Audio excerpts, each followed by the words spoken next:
I also got my buddy out here. So I'll have him come over here. Come on, buddy. Come here. Hey. Oh, look at that. Hey everyone, this is John here. Thanks again for tuning in to the Rusty Canteen YouTube channel. Today I'm going to be talking about a very cool bridge that for some reason no one seems to talk about, and most people probably don't even know about, at least from what I've seen. And that is the Arc Panning Bridge from Night Vision Plus. I feel that this bridge is more feature-packed than any other bridge on the market. But before I get more into that, I would just like to say make sure you like this video and subscribe to the channel if you want to see more. And I am also currently working on my HFXC video, so be patient. I've really struggled to get the time to go out and do any sort of filming with it, so I'm working on it. It'll get done. So I'm trying to make this video short, sweet, and to the point. So I just want to talk about some of the cool things that the Arc Panning Bridge has to offer. I will go over some of the things that I don't like about it as well. So one thing I don't like is that the arms seem quite flimsy. They are very flexible. I can easily bend these arms. I'm going to try and get a good shot of that for you.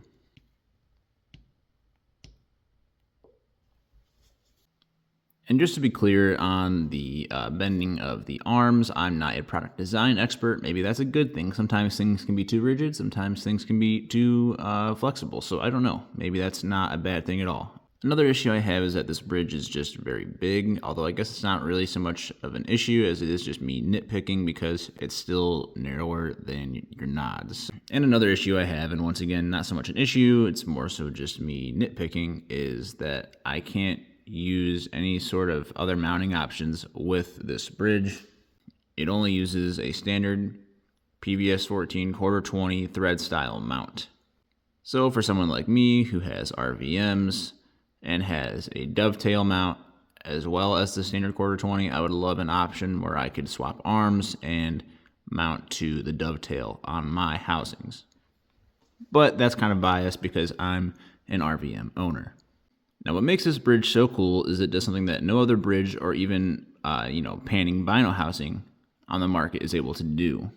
And that is, when you adjust your panning angle, you do not have to adjust your IPD. You simply just pan or change your panning angle, whether you're going back narrower or going wider.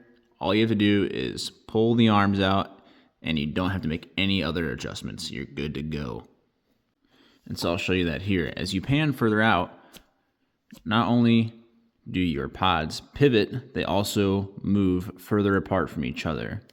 Typically, I'll use my hands as an example, when you would adjust something on, say, a noise fighter's bridge, which is probably one of the most popular options, when you pivot them, they are simply pivoting from those mounting points. So what that means is you then have to move your pods further out to adjust for that. That is not an issue here, because like I said, as you move them out, the pods are moving further apart as well as panning. And so my particular bridge setup pans out to 55 degrees. You can go all the way out to 60. There's 5 holes on each side of the bridge. Each one is a stop. So the inner two are 40 degrees, and then it's 45, 50, 55, and 60 as you work your way out.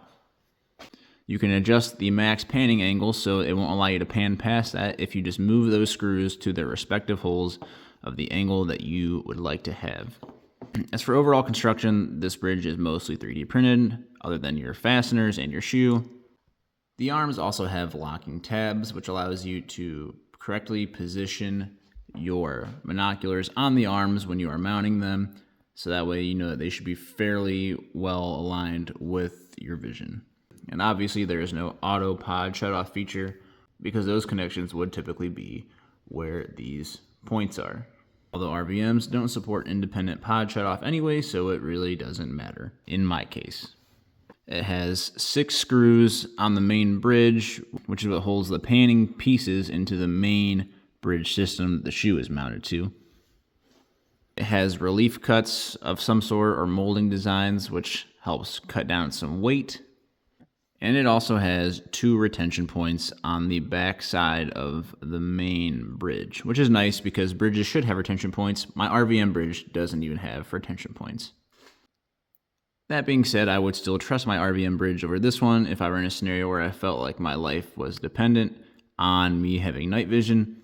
I don't think I want to be running around with a rifle, fighting for my life with this bridge. I think I would prefer my standard RVM bridge, which is aluminum and extremely rugged.